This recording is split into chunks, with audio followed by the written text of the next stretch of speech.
I'm here to talk about the UK Department for International Trade's Security Export Strategy. It's a relatively new strategy. It was launched last year by our Secretary of State, Liz Truss, and it is the way in which the UK is looking to support the security sector.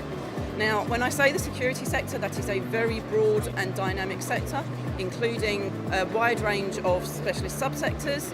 It is really the way in which we are looking to work with the sector. And when I say that, I really do mean that. It was developed collaboratively with the sector.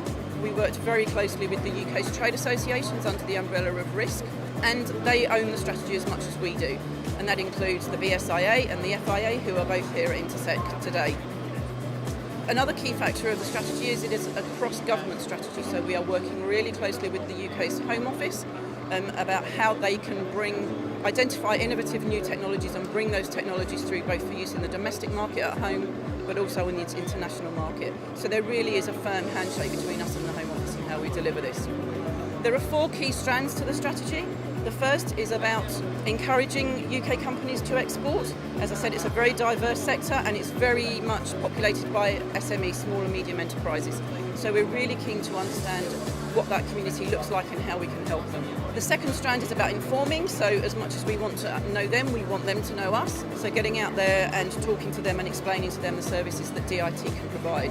The third strand is connecting, and that's helping them identify export opportunities overseas. There are various ways we can do that. DIT has a fantastic digital platform, so we're very keen to expose that and share that.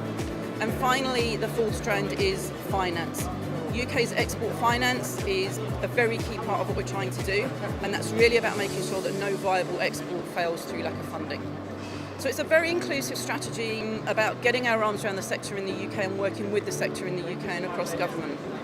Phase 2 of the strategy will be about how we internationalise that and how we work with those sectors to identify who their key customers and what their key markets are.